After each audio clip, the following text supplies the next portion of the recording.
Assalamualaikum warahmatullahi wabarakatuh. Nama saya Luki Kurniawan dengan NIM 2101111000292.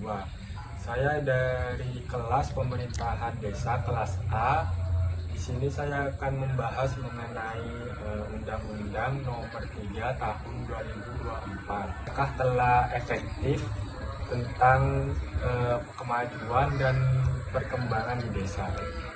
Saya berpendapat bahwa Undang-Undang Nomor 3 Tahun 2024 tentang desa masih memerlukan waktu untuk mengetahui apakah sudah cukup efektif dalam meningkatkan perkembangan dan kemajuan desa.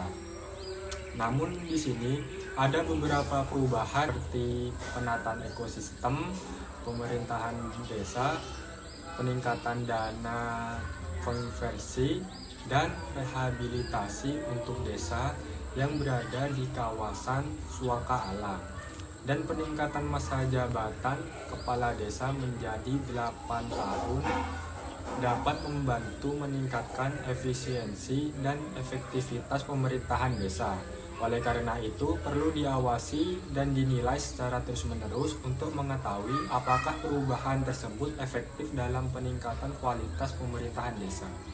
Di samping itu, saya terfokus pada peningkatan masa jabatan kepala desa menjadi 8 tahun, sebagaimana pasal 39 Undang-Undang Nomor 3 Tahun 2024 menyebutkan ayat 1, kepala desa memegang jabatan selama 8 tahun terhitung sejak tanggal pelantikan. Ayat 2, kepala desa sebagaimana dimaksud pada ayat 1 dapat menjabat paling banyak 2 kali masa jabatan secara berturut-turut atau tidak secara berturut-turut. Hal tersebut di atas memiliki beberapa dampak yang signifikan terhadap pemerintahan desa, diantaranya 1. Stabilitas pemerintahan. Masa jabatan yang lebih panjang dapat meningkatkan stabilitas pemerintahan desa.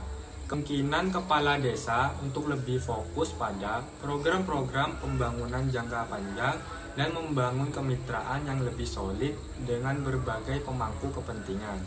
2. Kinerja kepala desa. Masa jabatan yang lebih panjang memberikan kesempatan kepala desa untuk lebih fokus pada inisiatif jangka panjang dan membangun kemitraan yang lebih solid.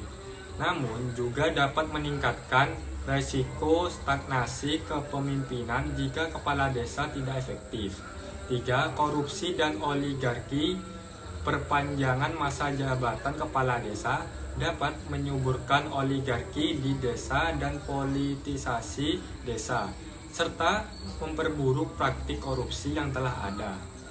Yang keempat, partisipasi masyarakat. Perubahan masa jabatan kepala desa tidak memperbaiki masalah minimnya keterlibatan masyarakat dalam pengambilan putusan yang berkaitan dengan pembangunan, serta transparansi dan akuntabilitas pengelolaan keuangan dan pembangunan yang masih kurang. Yang kelima, demokrasi. Perpanjangan masa jabatan kepala desa tidak sejalan dengan semangat reformasi tahun 1998 dan amandemen UUD 1945 yang menekankan limitasi terhadap kekuasaan di cabang eksekutif, serta dapat menyimpang nilai demokrasi yang ada di Indonesia. Dalam sintesis, perubahan masa jabatan kepala desa memiliki implikasi yang kompleks dan dapat memiliki dampak baik maupun buruk terhadap pemerintahan desa, tergantung pada kualitas kepala desa dan keterlibatan masyarakat dalam pengambilan keputusan.